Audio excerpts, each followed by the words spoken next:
The courtroom was too quiet. Only the echo of polished shoes and the hollow hum of air conditioning filled the space. I stood by the defendant's table alone. No lawyer, no papers, no fear. Just a file in my hand, thick and heavy, like the years it carried. Across from me sat my father, immaculate suit, polished watch, and that same smirk he wore when he used to tell me I'd never make it without it. His new wife sat behind him, whispering something about finally getting what's owed. He didn't look at me as the bailiff read his name, but when mine followed a captain, the air shifted. I caught the judge's eyes. He froze mid-note. His pen trembled slightly before he coughed into his hand and said, "Captain, please have a seat." That was the first time I realized this wouldn't be a trial. It would be an autopsy of a family of a man who thought his blood made him untouchable. The lawsuit was simple on paper. Unpaid debt, $200,000. My father claimed he'd loaned it to me years ago when I joined the service. There was no record, no contract, just his word against mine. He thought that would be enough.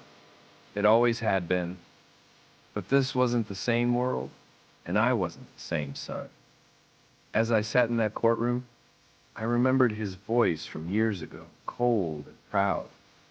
The military is just a uniform for men who couldn't run their father's businesses. He'd laughed then.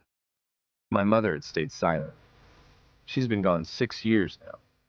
He didn't even show up to the funeral. Now he sat there demanding money. Not because he needed it, but because he wanted to remind me who I used to be. Small, obedient, dependent. I stared at him and realized he wasn't suing for money.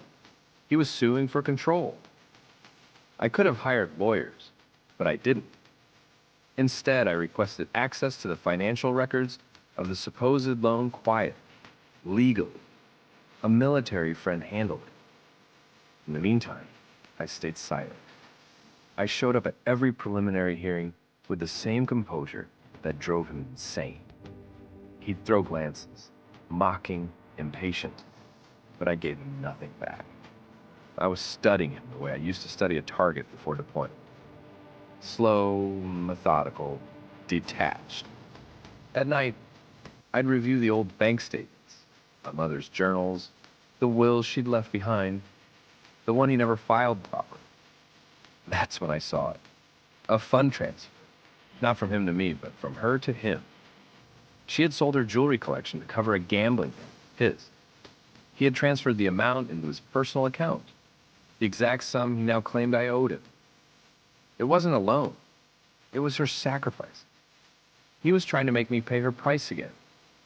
When the day of the trial came, he was glowing, surrounded by attorneys, reporters, his new wife, and pearls, pretending to be supportive. The bailiff handed the judge the file I'd submitted that morning. The room quieted. The judge read. His eyes moved once, twice. Then, he looked up at my father and said, "Mr. Langford, are you aware these financial records belong to your deceased spouse's estate?" My father. Then slower. I don't see what that has to do with the judge cut him off. The $200,000 you're claiming as a loan was in fact transferred to you by your late wife, not your son. His mouth opened. No sound came. The cameras clicked. The whispers spread. I didn't move.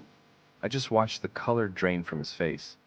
The pale realization that his empire of lies had finally collapsed under its own arrogance. The judge closed the file. Case dismissed. Silence. Pure, surgical silence. He followed me outside after the session. "Where did you get those records?" he hissed. Voice trembled with rage. I turned, looked at him. Not the man, but the hollow thing he'd become. "She kept everything," I said quietly. "Even the receipts for your shame." He reached for my arm. I stepped back. That single motion, the distance was enough to end us. People were watching. For the first time in his life, he looked small. "You could have talked to me," he said. "I did," I replied. "You just never listened." Then I walked away. That night, I sat in my car outside the courthouse, the city lights flickering off the windshield. I didn't feel triumphant, not happy, just empty. Vindication is quiet. It doesn't roar, it exhales. Somewhere inside me, the boy who once begged for approval was gone. What remained was a man who finally understood that silence could be the sharpest form of revenge. I didn't destroy it. I let the truth do it for me. As I started the engine, my reflection blurred against the glass, my eyes cold, steady, unrecognizable. For the first time in my life, I looked exactly like the man he wanted me to be, only stronger and utterly beyond his reach. Thanks for watching. Don't forget to like, share, and comment.